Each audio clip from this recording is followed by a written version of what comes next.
Bonjour à tous, merci de nous suivre à nouveau pour ce troisième totem 2021. On est ravis à chaque fois de vous retrouver et de votre fidélité.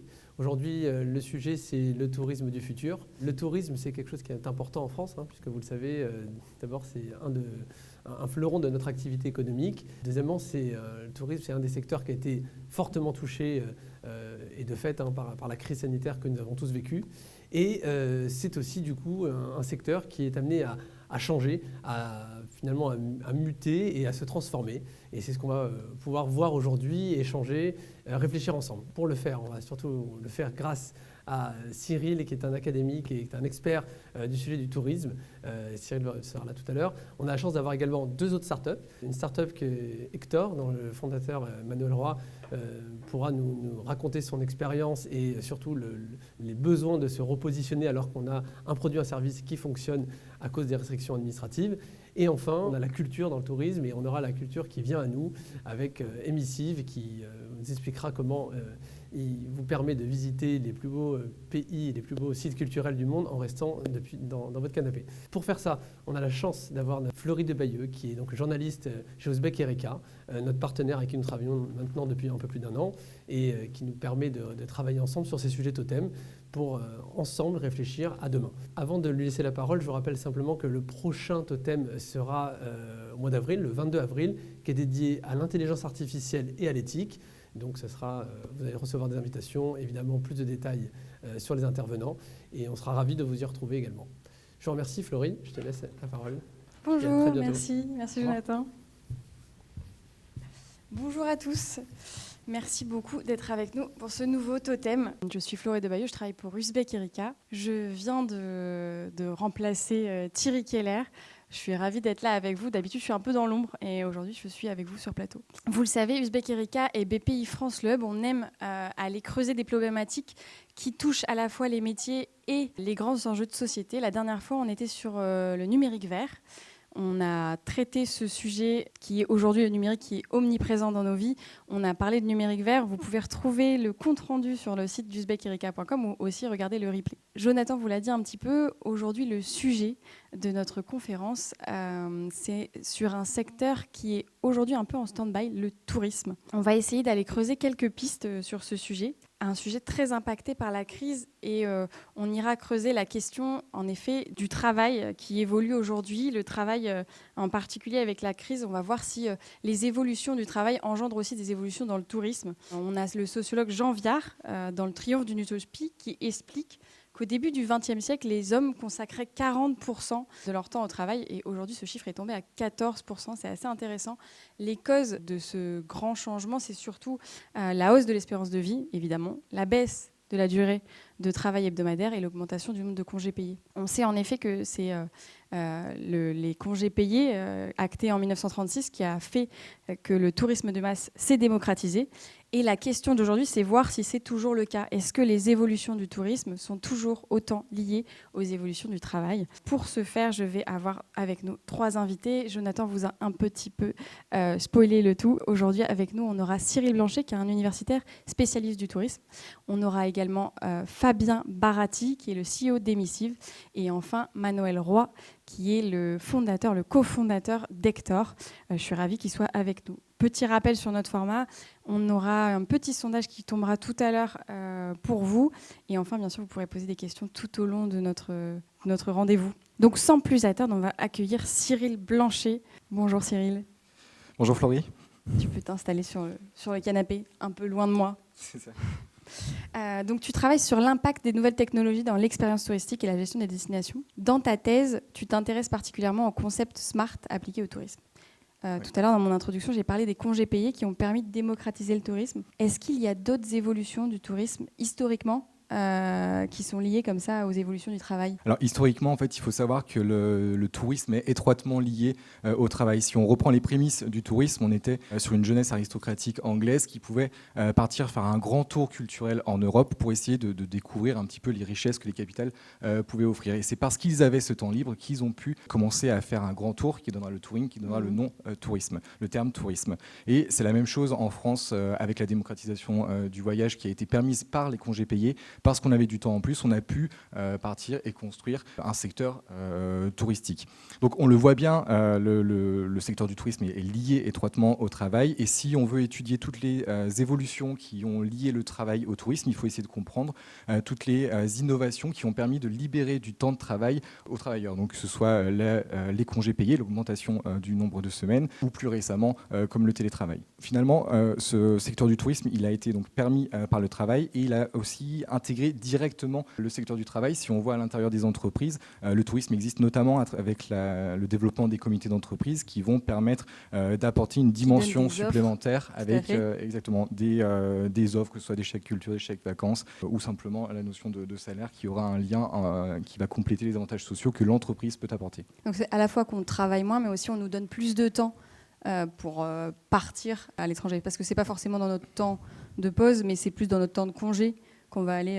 Exactement. Il y a une enquête d'OpinionWay qui l'identifiait bien. 54% des travailleurs considèrent que le télétravail permet d'augmenter soit la longueur des week-ends, essayer de faire des week-ends prolongés, soit les départs en vacances. Donc on voit bien que cette liberté qu'on peut avoir dans notre temps libre, elle est étroitement liée par le travail. Ça, c'est une étude qui vient de sortir.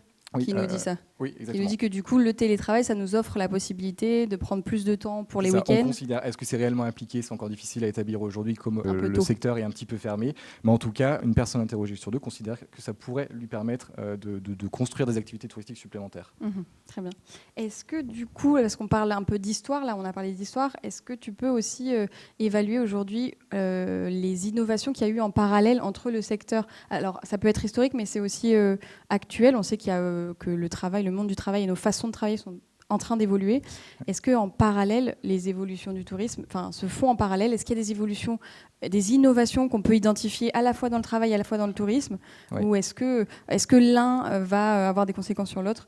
Si tu peux nous... Alors, c'est intéressant. Il y a deux manières. Enfin, c'est Brice Dution et Cyril Mandou qui disaient qu'il y a deux manières d'étudier l'innovation dans le tourisme. Une première convergente en considérant que le tourisme va récupérer les mêmes innovations que les autres secteurs d'activité, une innovation globale, et une approche plutôt divergente en considérant que le tourisme est tellement particulier qu'il va développer lui-même ses innovations parce que le secteur est spécifique et finalement, il faut s'adapter. Et on le retrouve vraiment dans les initiatives qui ont été mises en place dans le secteur. On a essayé de construire justement des passerelles entre le travail et le secteur du loisir.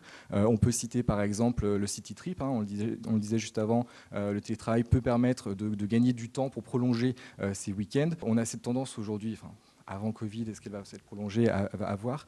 Mais on avait cette tendance justement de profiter de week-ends de 3 jours pour essayer de visiter les capitales européennes, qui a été permis notamment avec l'avènement des low cost. Est-ce que ça va perdurer à voir? Mais en tout cas, on a essayé de se dire que plutôt que partir longtemps dans l'année, il vaut mieux disperser ces jours de congé pour essayer de découvrir un peu mieux les destinations. Une deuxième tendance qui se retrouve aussi, c'est la tendance du bleisure. Donc, c'est essayer de cumuler le voyage d'affaires, donc business, et le voyage loisir, donc leisure, pour essayer de rallonger encore un petit peu ce temps de vacances. Donc, concrètement, vous êtes un voyageur d'affaires, vous partez sur une destination et vous allez rester 1, 2 ou 3 jours de plus, seul ou accompagné par vos proches, pour essayer de découvrir au mieux la destination. Donc là, encore une fois, on essaye de créer des liens entre ce voyage d'affaires, entre ce tourisme d'affaires. Ça, c'était une notion qui marchait très bien avant crise. Oui. Aujourd'hui, on ne sait pas trop si ça va continuer.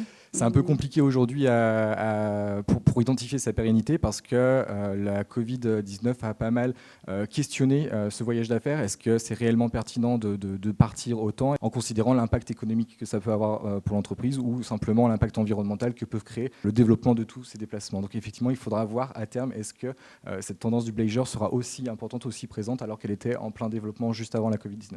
Alors j'ai une question, je pense que pas mal de gens se la posent. On en a parlé en préparant ce rendez-vous. Oui. C'est pas forcément une réponse facile, mais avec la crise actuelle, le télétravail a explosé, on est d'accord. Oui. Vous êtes derrière les écrans, sinon vous seriez avec nous aujourd'hui. Ça engendre un changement, en tout cas, dans notre façon de travailler.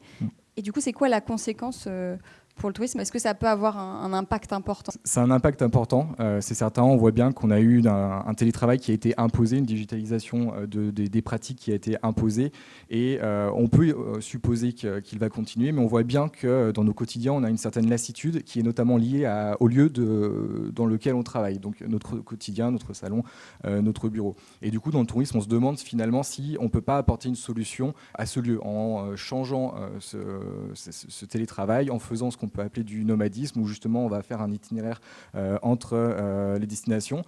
Par contre, je pense qu'on est quand même sur une notion qui va rester un petit peu de niche. Si on prend l'exemple de la Barbade, qui avait développé un visa spécial télétravail pour justement inciter les voyageurs à venir travailler sur la destination et récupérer des devises. Si on prend Pierre et Vacances, qui avait développé une offre de télétravail pour ses salariés, pour ses voyageurs, pour essayer de répondre au manque d'occupation pendant la crise, on est sur des situations qui sont liées à la crise. Donc est-ce qu'à terme... Je crois que d'ailleurs, toi tu parles des Barbades pour le visa. Oui, la Barbade, oui.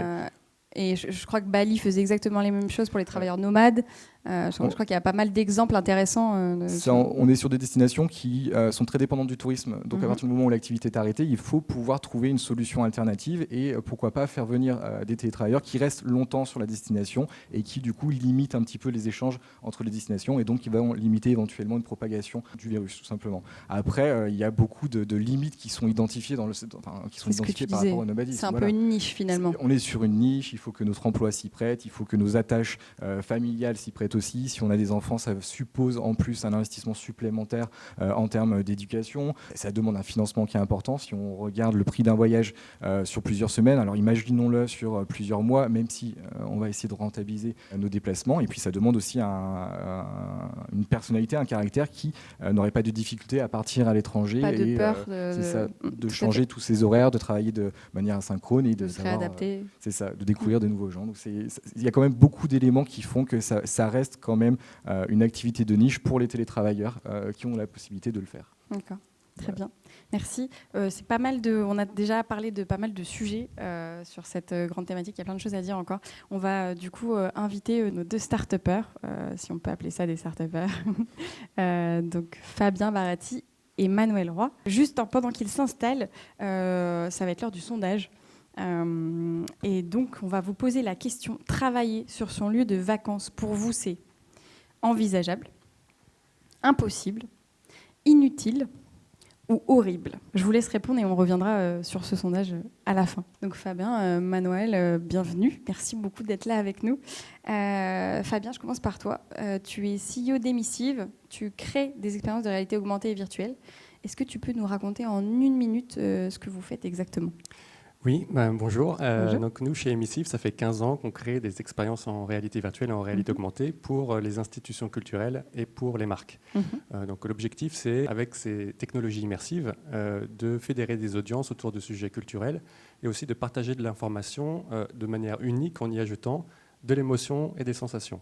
Et donc on travaille avec des grandes entreprises et des institutions culturelles comme récemment le Louvre pour répondre à leurs besoins en termes de médiation culturelle, de formation, d'événementiel, de prévisualisation. Donc de plus en plus aujourd'hui avec le secteur du tourisme. Tout à fait. Et puis en plus, on est à l'origine d'un nouveau format qu'on a appelé les expéditions immersives.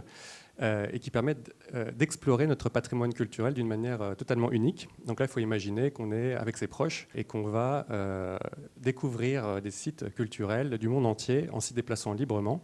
On se voit à l'intérieur. On se voit, c'est comme si on y était. Tous ensemble. Tous ensemble, sauf qu'on va pouvoir faire plus que dans la réalité. On va pouvoir voyager dans le temps pour voir ces sites dans leur contexte. Sur des zones parfois inaccessibles en vrai. Inaccessible, impossible, donc c'est complémentaire avec la réalité. Et donc voilà, ça c'est une nouvelle activité qui touche directement au tourisme. Super, merci. Merci. Manuel Roy, c'est à toi. Tu es cofondateur d'Hector. Alors j'ai traduit ce que vous faites par le voiturier qui facilite la vie et gare nos voitures en gare ou en aéroport. Est-ce que tu peux nous raconter un peu plus? Oui, donc Hector, c'est un service, on propose des services de logistique automobile. Et historiquement, c'est un service de voiturier pour les voyageurs. Donc, très simplement, vous allez déposer votre véhicule au dépose-minute d'une gare ou d'un aéroport. Nous, on va prendre en charge votre véhicule et on va aller la garer dans un parking mitoyen. Et on va vous la ramener au dépose-minute de la gare de l'aéroport pour que vous ayez une solution d'accès assez facile. Comme si quelqu'un venait nous chercher, mais après, on a la voiture tranquille. Exactement. et ça vous coûte souvent un peu moins cher qu'un parking classique. Et puis avec la Covid, on a été forcé un peu de se diversifier, donc on propose maintenant des services logistiques de convoiement, de jockeyage pour des constructeurs auto, des logisticiens auto, des concessionnaires, des choses comme ça, pour que en fait, nos chauffeurs puissent être mis à profit d'autres acteurs que simplement ceux du tourisme, qui sont évidemment un peu en dans la panade en ce moment. Ouais. Merci beaucoup. Du coup, sur cette première partie de notre table ronde, on l'a intitulée « Réinventer la découverte ». Donc, je vais vous emmener avec nos invités sur les notions de nouveau tourisme et comment on peut les mettre en parallèle avec justement nos nouvelles façons de travailler. Fabien, du coup, je me tourne vers toi en premier. En préparant ce rendez-vous, tu m'as dit que vous étiez finalement pas si touché par la crise, que ça a permis au secteur aussi de pouvoir prendre le temps de penser avec vous au futur. Et donc, est-ce que tu peux nous en dire un peu plus sur ces besoins du secteur du tourisme auxquels vous avez répondu avec Emissive ? Oui, Cyril en a déjà un peu parlé, et c'est très bien. Et il y a des besoins et des contraintes dans le secteur touristique et dans le secteur culturel qui peuvent trouver des réponses, des solutions dans les technologies immersives. Je pense à la valorisation du patrimoine, je pense à la génération de nouveaux revenus. Il y a des contraintes, par exemple la limitation d'accès à des sites pour différentes raisons, soit parce qu'il y a une surpopulation, donc il y a un besoin de préservation, soit parce qu'il y a d'autres limitations, par exemple dues au voyage, au transport, avec des problématiques d'écologie. Il y a un besoin d'adaptation, il y a un besoin d'évolution pour s'adapter aux changements pour répondre à des grandes problématiques qu'on avait déjà avant. Cyril l'a un peu dit, on avait ces problématiques avant et aujourd'hui Exactement. Donc, du coup, je pense que la crise, c'est plutôt un accélérateur de réflexion pour cette adaptation. C'est là où il y a une opportunité pour les nouvelles technologies d'être prises en considération et d'être adoptées plus rapidement parce que, en effet, elles vont permettre de faire évoluer ces industries du tourisme et de la culture dans le bon sens. Manuel, je me tourne vers toi. Ton service, c'est déjà finalement un pont entre travail et tourisme parce que tu fais les deux. Tes voitures, elles peuvent être soit pour le loisir, mais aussi pour le business. D'ailleurs, du coup, les voyages business, c'était une grosse part de marché chez vous. Est-ce que tu peux dire que finalement, vous avez un peu uberisé le départ en voyage ? Est-ce que tu penses que le secteur, il était prêt pour ça ? C'est plus trop à la mode, ce mot. Non, je plaisante. J'ai pas mis guillemets. Alors, est-ce qu'il était prêt ? En fait, dans le transport, les clients sont toujours prêts à optimiser les 3 variables clés que vous avez en tête à chaque fois que vous vous déplacez, c'est le confort, le prix et le temps. À chaque fois que vous vous déplacez, vous vous dites qu'est-ce que je vais améliorer, qu'est-ce que je vais optimiser, est-ce que je fais une moyenne des 3, etc. Et du coup, nous, on avait une innovation qui permettait d'améliorer un peu les 3. Donc, je pense qu'on n'était pas en avance ou on était peut-être même en retard. Je ne sais pas, il y avait des pays anglo-saxons qui développaient ce service de voiturier depuis longtemps et qui marchait bien. Oui, d'ailleurs, vous avez repris quelque chose qui était déjà existant ? À l'étranger, mais pas en France. Donc c'est là, dans un sens, où on est un peu précurseur et on a un peu ubérisé ce métier, si je puis dire, puisqu'en France, c'était inexistant et surtout la part de réservation de parking était très faible. C'est-à-dire que les gens avaient pour habitude de prendre un ticket à la borne et de payer à la sortie, avaient en carte bleue avec comme simple message de remerciement bonne route et à bientôt, quoi. Donc on a un peu changé ça et c'était assez nouveau. Mais bon, après, on restait quand même dans une grande tendance de fond qui était juste l'augmentation du nombre de voyageurs, le fait que les structures d'accueil que sont les aéroports et les gares étaient sous tension permanente et que du coup ce segment du voyage qui était l'accès à ces grands hubs de mobilité n'était pas très optimisé, pas très confortable, trop coûteux, parfois ça prenait trop de temps, etc. Et donc il y avait une bonne offre à inventer avec un service de voiturier, quoi. On y reviendra tout à l'heure, je m'avance un peu, mais ce que disait Cyril tout à l'heure avec les week-ends qui deviennent de plus en plus faciles avec le télétravail, et ça va être peut-être aussi une opportunité de votre côté assez intéressante. Ouais, c'est vrai que j'ai pas rebondi là-dessus, mais il y a une vraie porosité entre les clientèles affaires et loisirs. C'est d'autant plus vrai dans le monde des compagnies aériennes, si on peut en parler après, c'est aussi un sujet assez intéressant. Donc de toute évidence, nous on avait des clients B2B qui étaient aussi des clients B2C, il y avait des clients B2B qui devenaient des clients B2C ensuite et inversement. En fait, les clients B2B, un peu comme dans le monde du transport, ils sont très importants parce qu'ils vont vous lisser la demande. Et ça, dans un monde où les actifs sont souvent fixes, c'est très important, c'est vraiment vital. Et pour nous aussi, si vous voulez, je pourrais vous raconter ça dans le détail. Et donc, ils sont aussi contre-cycliques au B2C. C'est vraiment important d'avoir de la demande tout le temps plutôt que d'avoir des énormes pics, alors que la clientèle loisir, elle suit franchement des pics très, très, très, très forts. Elle paye plus cher et elle utilise plus le service. On ne spoil pas, on a une question qui viendra après sur le sujet. Ouais. Mais, du coup, finalement, quand on voit un peu vos deux vos deux startups, si je peux dire comme ça. Jonathan, il a dit comme ça, alors je dois avoir le droit de dire comme ça. Si on regarde vos deux services, on voit que c'est finalement une nouvelle manière assez flexible et innovante de voyager. Cyril, peut-être une question pour toi. Est-ce que tu penses que dans ces services-là, dans ces services émergents, alors que ce soit ces deux-là, parce que c'est nos exemples aujourd'hui, mais de manière générale, est-ce qu'il y a une volonté de réinventer nos façons de voyager globalement ? Alors grâce aux nouvelles technologies, ok, mais aussi peut-être pas que. Globalement, le tourisme est un secteur d'activité qui est extrêmement créatif, donc qui essaye toujours de renouveler son approche du voyage, son approche des destinations. On le voit notamment à travers deux concepts académiques, le smart tourisme et le smart destination. On a dans une première dimension le smart tourisme, cette idée que les innovations numériques vont permettre de réinventer l'expérience touristique. Donc ça va être tous les outils numériques qui vont augmenter l'expérience. Bon, typiquement la réalité virtuelle, la réalité immersive, les applications de géolocalisation, le numérique pour permettre d'avoir une approche plus simple avec les différents prestataires d'activité. Et on a en parallèle un développement autour de la Smart Destination où là, ça va être toutes les solutions numériques qui vont permettre de mieux gérer les territoires, qu'on a tendance à oublier, mais justement parce qu'on va avoir une représentation 3D de la destination, on va pouvoir savoir ce qui s'y passe exactement et donc arriver à mieux la gérer. Pareil, on va pouvoir essayer de reconstruire une meilleure communication entre les acteurs pour essayer d'avoir une meilleure image globale, mais le problème, c'est que l'idée dans ce terme un petit peu utopique de Smart Destination, c'est cette idée que toutes les innovations vont contribuer à l'amélioration de la destination et les innovations ne sont pas uniquement technologiques. Tout va passer aussi par une meilleure coopération, un meilleur échange entre les acteurs ou un meilleur repositionnement avec des problématiques peut-être un peu plus durables, éthiques, inclusives à terme. Donc le numérique va effectivement reconstruire le tourisme, mais pas uniquement. Tout dépendra des innovations qu'on souhaite lui apporter. Ça doit rester un développement qui reste dans les coulisses finalement, qui doit être parfois un petit peu oublié pour le touriste ou être une réelle opportunité une réelle expérience qui va permettre de découvrir autre chose. Voilà. Merci. Pour finir cette première partie, une question peut-être pour toi, Fabien. Notre première partie, je rappelle, s'appelait « Réinventer la découverte ». Et du coup, selon toi, alors vous pourrez répondre aussi si vous le souhaitez, mais selon toi, Fabien, qu'est-ce qui reste à découvrir grâce à ce nouveau tourisme finalement ? Il y a tout à découvrir. Il y a tout à découvrir avec ce nouveau tourisme, avec je vais appeler ça des voyages virtuels, mais et surtout, je pense que c'est complémentaire, bien sûr, avec le tourisme, je vais appeler classique. Nous, par exemple, on propose d'explorer ce patrimoine, comme si on y était, avec ses proches, mais en voyageant dans le temps, en rencontrant des personnages emblématiques. Et donc, ce qu'on cherche à faire, c'est contextualiser, c'est permettre de mieux comprendre un site culturel, de mieux comprendre une culture dans sa globalité, et donc de créer un lien émotionnel avec ce site, avec cette culture, et donc avoir encore plus envie d'y aller pour de vrai. Très bien. Est-ce que vous voulez rebondir sur la question ? Sinon, je peux passer à la suite. Sur ce qui reste à découvrir. Je dirais juste qu'il y a forcément beaucoup de choses à découvrir parce qu'en réalité, la stat que je connais, c'est celle des Français qui voyagent par avion entre 10 et 15 fois dans leur vie, je crois. C'est assez faible en fait. Je pense qu'évidemment, il y a des voyageurs d'affaires qui voyagent entre 10 et 15 fois par an.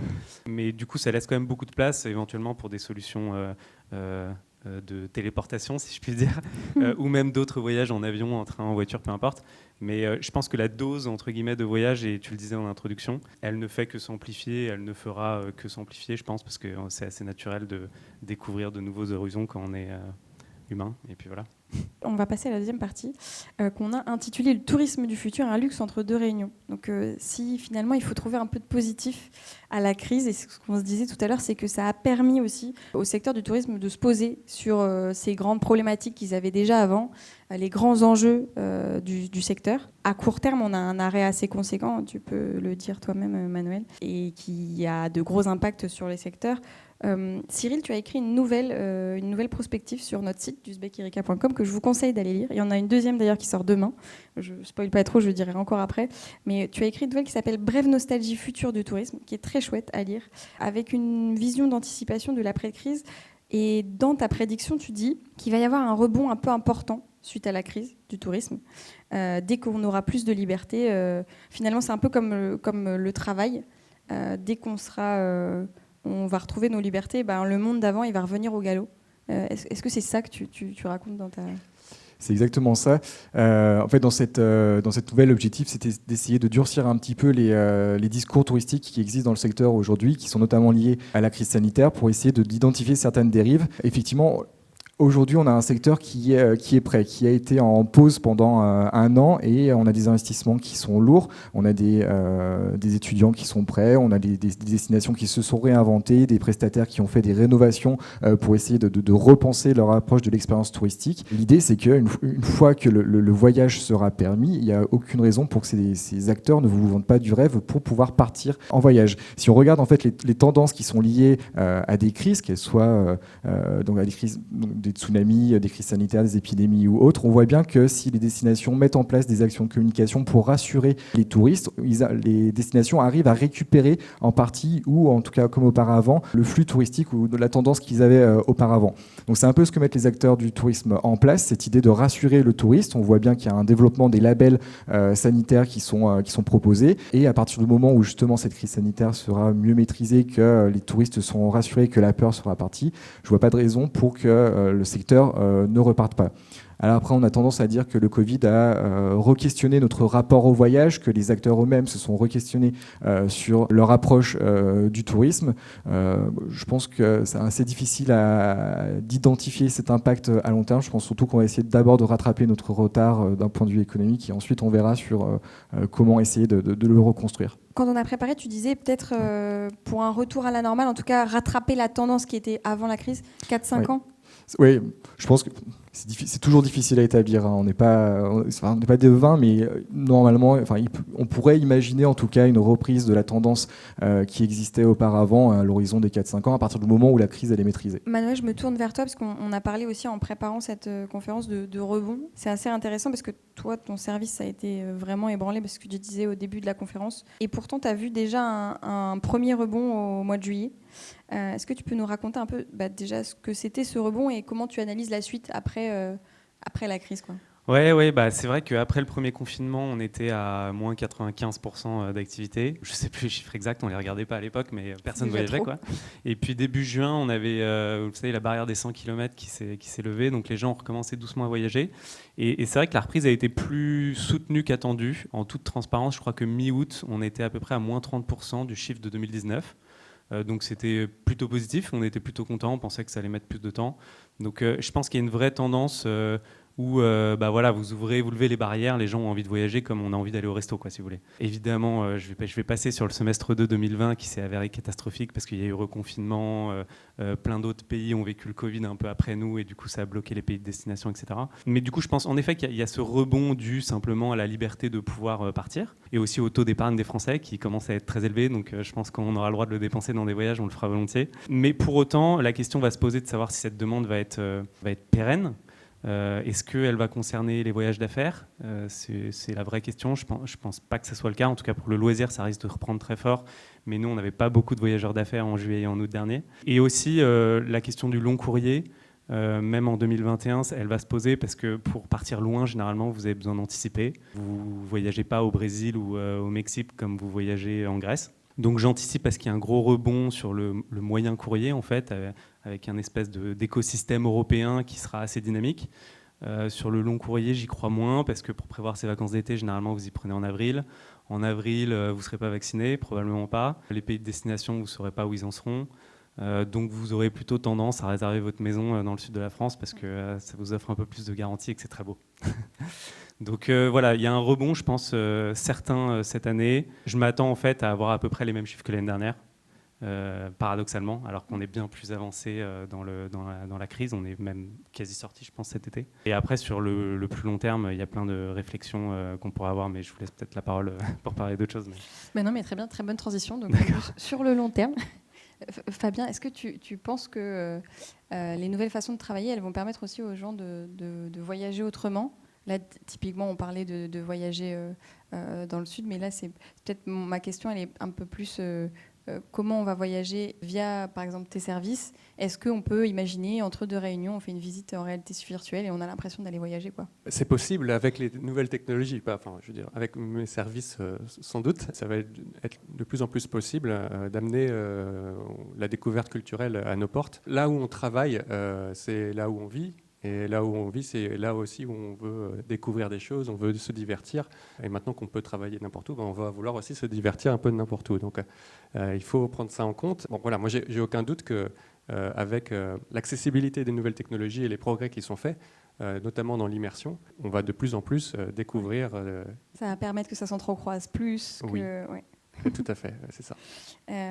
Et du coup, à long terme aussi, on risque d'avoir une modification un peu du tourisme. Peut-être que je rebondis sur ce que tu disais dans la première partie, plus une inquiétude par rapport au secteur et en particulier des transporteurs. On en a parlé quand on a préparé ensemble que les voyageurs business, c'était une grosse part de votre part de marché et globalement des transporteurs, je parle surtout de l'aviation, et que bien sûr, avec typiquement le télétravail, on va avoir moins de businessmen qui vont partir, voyager, et que du coup, ça pourrait avoir des conséquences, un peu ce que Cyril d'ailleurs nous racontait tout à l'heure, c'est qu'on risque d'avoir des conséquences aussi sur les loisirs, exactement ce que tu disais avec les cycles, et d'avoir des services qui coûtent beaucoup plus cher. Est-ce que tu penses que du coup, ça va bouleverser à la fois... les parts de marché et ce que je disais, la démocratisation de ces services de tourisme? Je pense. Alors après, j'ai pas une boule de cristal. Hein, je verrai bien comment ça évoluera comme vous.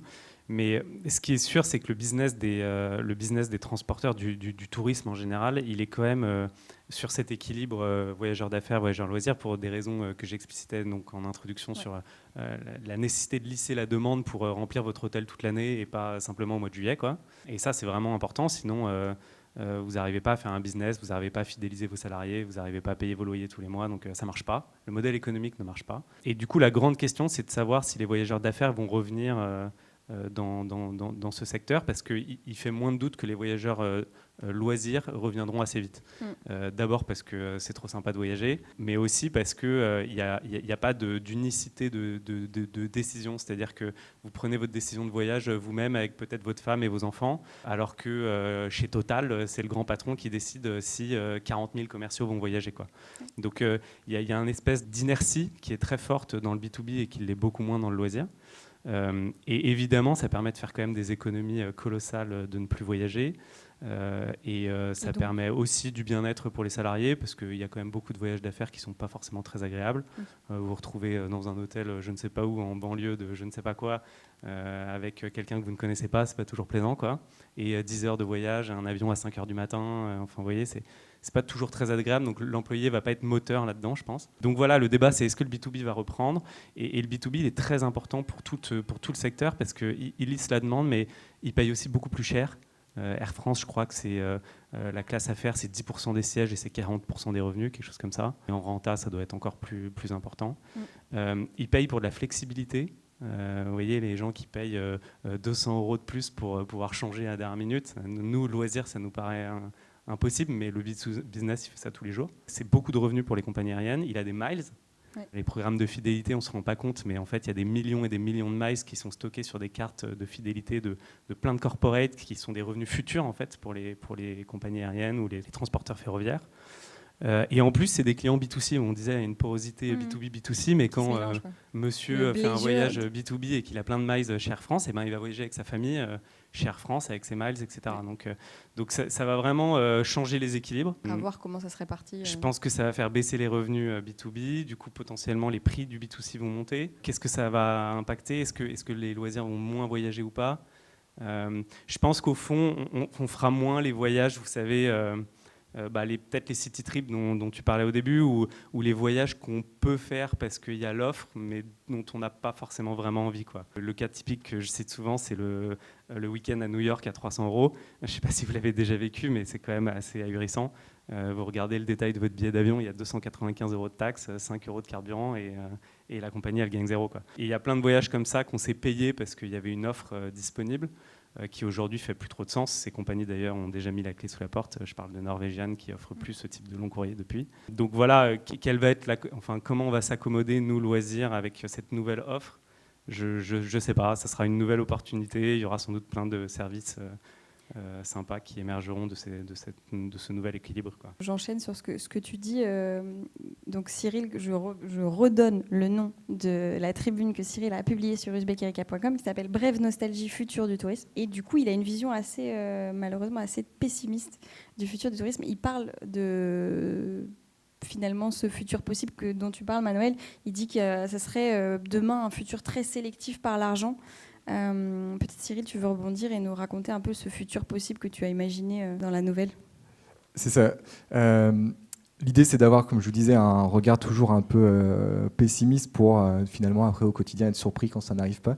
Mais en tout cas, c'est pas déconnant de dire que le secteur du tourisme est un secteur d'activité qui est économique. Si on développe le tourisme sur les destinations, c'est parce qu'on sait qu'il va y avoir des retombées économiques, on sait qu'il va y avoir des apports de devises, des créations d'emplois ou au mieux la visibilité d'une politique publique. Donc le secteur du tourisme n'est pas uniquement fait pour le plaisir des prestataires. Si vous êtes une maison d'accueil, vous pouvez avoir le plaisir d'accueillir du monde chez vous et avoir une activité très sincère. Il n'empêche que si elle n'est pas rentable, ça ne fonctionne pas. Donc le tourisme est étroitement lié à cette notion économique. Elle a été construite là-dessus et si il n'était pas économique, on ne mettrait pas en place des aides sociales pour permettre à tous de pouvoir voyager, que ce soit, comme on l'a dit tout à l'heure, avec les avantages que peuvent proposer les entreprises. Donc, effectivement, à long terme, on peut questionner en tout cas cette dimension économique, on peut questionner cette dimension inclusive du secteur. Le problème, c'est qu'en attendant, par rapport au Covid, on voit bien qu'il y a eu un certain fossé, notamment dans les revenus économiques, qui a été mis en place. Donc je ne vois pas comment il ne pourrait pas se révéler dans le tourisme, vu que de toute façon, l'activité touristique dépend des revenus qu'on pourra mettre en place pour pouvoir voyager. Se réadapter, exactement comme Manuel a fait finalement là, avec son service.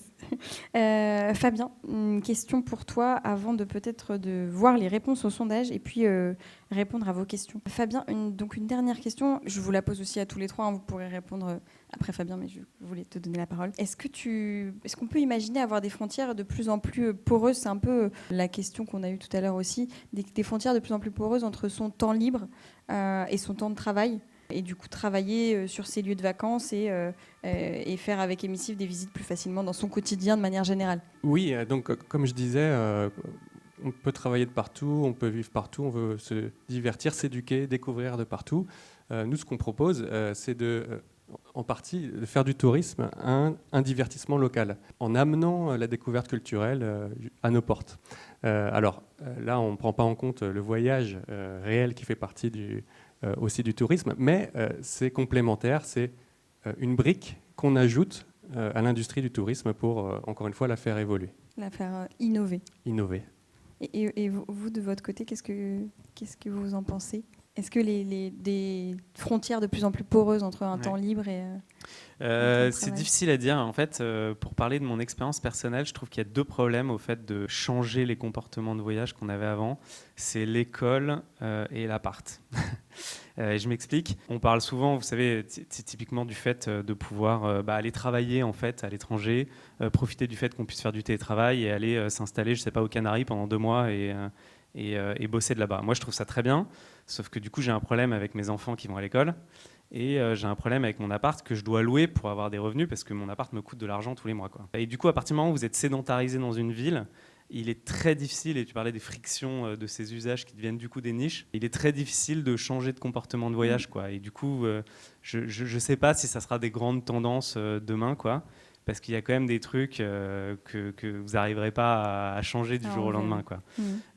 Après, je pense que le voyage loisir changera beaucoup parce qu'il va peut-être devenir beaucoup plus cher, que l'écologie pèsera beaucoup plus dans nos critères d'achat et que du coup, au lieu de partir un week-end à New York, vous allez partir 2 mois en Polynésie et vous mélangerez travail et loisirs là-bas.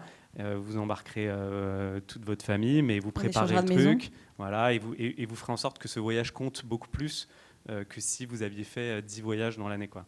Donc, je pense que ça peut. Long terme. Ouais, voilà. Je pense que ça peut se penser, mais ça sera pas immédiat et ça restera peut-être assez. Plus niche. Aujourd'hui, on se rend pas compte, mais le tourisme de masse, c'est TUI en Allemagne, le groupe allemand, qui envoie plus d'Allemands en Espagne par an que de Français voyagent à l'étranger chaque année, quoi.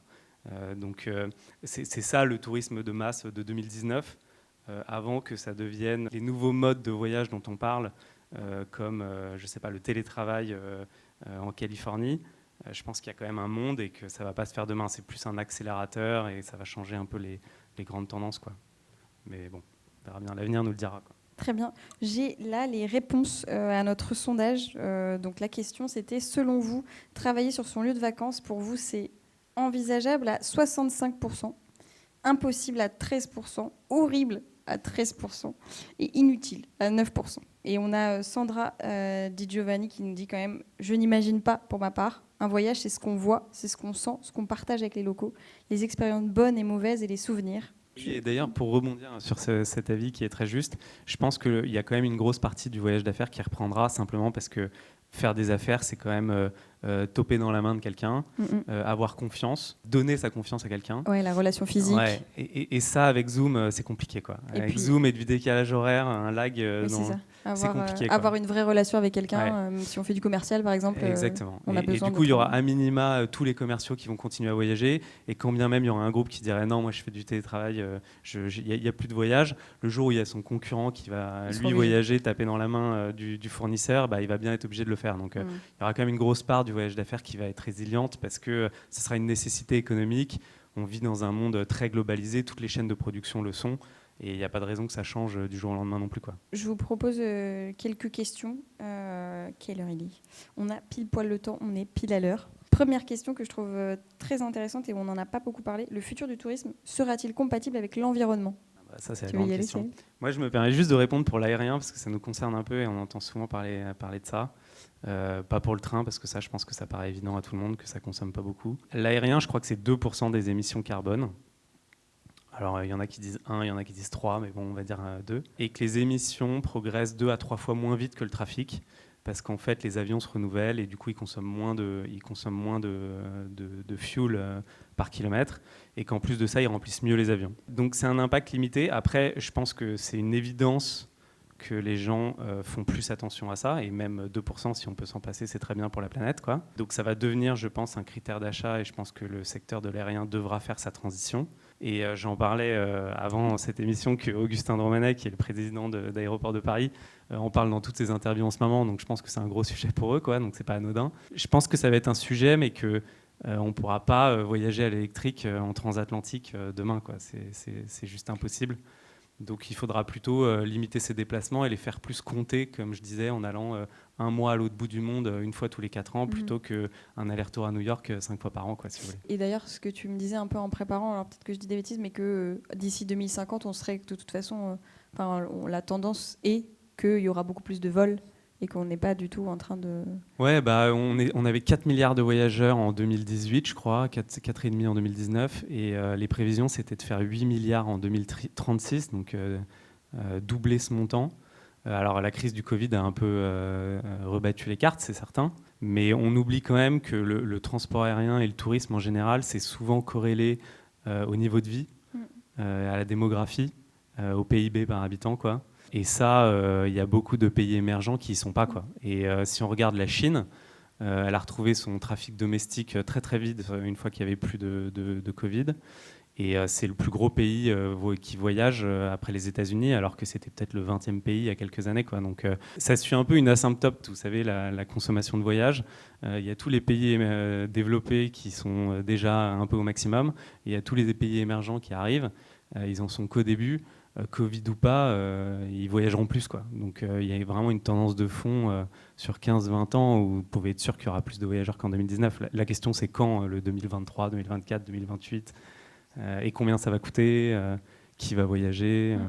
Mais il y aura nécessairement plus de voyageurs, je pense. Peut-être une question qu'on n'a pas du tout traitée, mais qui est très intéressante et que j'avais un peu mis de côté. Pensez-vous que le tourisme de savoir-faire va se développer, visite d'entreprise ou d'atelier ? Alors oui, c'est un positionnement, tout ce qui peut être autour du tourisme industriel, cette volonté de visiter une usine Haribo dans le sud par exemple, ou d'essayer de voir justement l'artisanat en faisant des poteries avec un local, ou ce que Airbnb a essayé de proposer avec les expériences Airbnb en essayant de faire le marché avec un local qui connaît justement son quartier, qui connaît ses produits. On est, oui, si c'est ça cette notion de savoir-faire, effectivement on est en plein développement parce qu'on considère que ce savoir-faire fait partie de l'échange qu'on veut retrouver dans nos voyages, parce que c'est justement une dimension culturelle qui est intrinsèquement liée au secteur du tourisme. Donc oui, effectivement, cette notion de savoir-faire est déjà aujourd'hui, en tout cas, une dimension essentielle du tourisme, peut s'accélérer dans les échanges entre les locaux et les touristes, oui, tout à fait. Et on peut avoir des technologies qui viennent le faciliter aussi, typiquement. C'est sûr.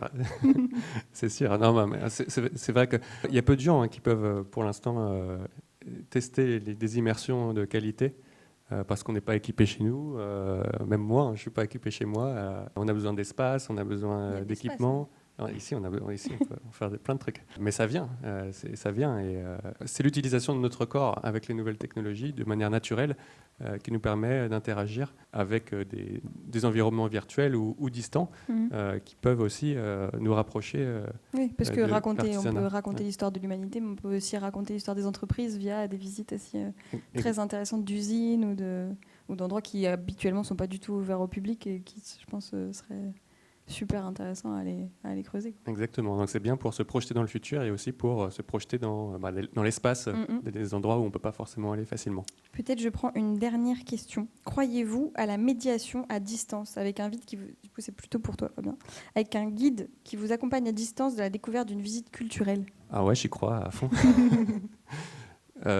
Oui, j'y crois parce qu'on le voit, nous on fait des démonstrations tous les jours là-dessus et depuis longtemps maintenant. Soit un guide qui est avec nous dans le même environnement, un guide donc réel qui est dans le même environnement, mais dans un monde virtuel. On se retrouve tous dans un monde virtuel, mais ce guide il peut être très bien. On peut se toucher dans le monde virtuel. Si on est à distance, on ne peut plus se toucher, mais on peut quand même communiquer, se voir et interagir et être guidé comme si on y était. Et notre avatar, il n'a pas de masque. Notre avatar, en plus, il n'y a pas de masque. Et on peut voir même les émotions dans les prochaines versions sur nos visages. Et puis après, il y a aussi la question des guides, on va dire virtuels, eux aussi, et les intelligences artificielles, qui savent parler plusieurs langues et qui peuvent nous faire découvrir d'une autre manière, encore une fois, différents lieux et cultures. Ouais. Super. Super. Moi, je reste quand même... je pense, mais pareil, c'est que mon opinion, je ne sais pas du tout si c'est vrai, mais pour avoir eu la chance d'avoir pas mal voyagé dans ma vie, c'était souvent des moments que j'attendais pas qui m'ont marqué. Et du coup, j'accorde beaucoup de valeur au voyage physique parce que je me dis qu'il va y avoir ces moments-là. Et du coup, je trouve ça très bien de pouvoir... dans un futur proche ou lointain, je ne sais pas, visiter avec un degré de réalité très marqué, plein de points d'intérêt dans le monde, parce que ça me permettra potentiellement de découvrir beaucoup plus de choses que je ne pourrais le faire dans ma vie. Et je reviens sur le 10 à 15 voyages par vie de Français par avion, quoi. Mais pour autant, je pense que ça ne limitera pas, ça freinera pas le nombre de voyages que je ferai, parce que j'estime que c'est vraiment une expérience différente, en fait. Et que, 100% d'accord. Ouais, c'est juste très complémentaire, quoi. Ouais, je pense. Peut-être Cyril, j'en prends encore une. Cyril, pour toi, le tourisme, selon toi, est-il inclusif avec les nouvelles technologies, accessibilité? Tu parlais de langue, on parle aussi de handicap, on a parlé de moyens économiques. Est-ce que tu penses que ça sera plus inclusif? Alors c'est une grande question, la notion d'inclusion, ça dépend de la dimension qu'on souhaite lui donner. Est-ce qu'on considère qu'on est tous égaux dans notre pratique touristique? Non, c'est pas le cas. Sachant que c'est ce que tu disais, historiquement, c'était historiquement, on est sûr pas du tout inclusif. C'est ça. Si on prend même juste l'exemple des passeports, par exemple, on voit bien que nos passeports n'ont pas la même force pour pouvoir voyager. Donc de toute façon, le tourisme n'est pas inclusif. Ensuite, d'un point de vue numérique, oui, effectivement, ça peut permettre d'apporter une couche supplémentaire à des personnes qui n'auraient pas accès à des destinations ou à des prestations. Après, est-ce que c'est des expériences qui sont faites par défaut pour certains ou pour la découverte d'une réelle expérience et de se changer les idées, de découvrir autre chose? Si c'est fait par défaut, c'est un peu triste. Si c'est fait pour découvrir justement des territoires parce que personne n'en a la possibilité, là par contre c'est formidable. Oui, pardon, je suis très bavard. Mais du coup, je me permets, moi je pense que ce qui est sympa, enfin, ça peut être une opportunité du fait qu'il y ait beaucoup de moins de mass market long courrier par exemple, parce que du coup, ces gens-là, ils vont quand même bien vouloir partir en vacances. Et du coup, il y aura sans doute des offres, des nouvelles offres, et évidemment, je pense avec une plus grande proximité, puisque se déplacer, ça coûte de l'argent, mais qui seront top, quoi. Tout aussi bien, et qu'on aura revalorisé et retravaillé. Ouais. Et tout le monde a vu pendant le confinement que on pouvait trouver le bonheur pas très loin, quoi, et qu'on n'avait pas forcément besoin de faire le tour de la Terre pour passer de bonnes vacances. Je pense qu'évidemment, il faut un peu de variété pour que ça soit pérenne, quoi. Mais le fait que ça soit moins inclusif fait aussi qu'il y a mécaniquement, par adéquation de l'offre et de la demande, plein d'opportunités business pour desservir ces gens qui peuvent plus ou qui veulent plus voyager loin, quoi. Et ça va être cool. C'est une très bonne transition pour mon mot de la fin, qui est d'ailleurs sur un article, la tribune, la prochaine tribune de Cyril qui sortira demain sur le site d'Uzbek Erika, qui est sur l'authenticité, la notion d'authenticité dans le tourisme. Je vous conseille d'aller la lire sur notre site internet, donc uzbekerika.com. Elle est très intéressante, j'ai eu le droit à l'avant-première aujourd'hui. Du coup, le totem, c'est terminé pour aujourd'hui. Merci à tous les trois d'avoir été avec nous. Merci aussi à Claire Dubois-Louveau et Marie Dubicourt de BPI France Le Hub pour l'organisation. Merci à mon mentor et ami Thierry Keller d'Uzbek Erika de m'avoir cédé la place aujourd'hui sur plateau. Nous nous retrouvons le 22 avril, comme Jonathan vous a dit au début, le 22 avril, donc sur l'IA et l'éthique. Voilà, merci et salut à tous.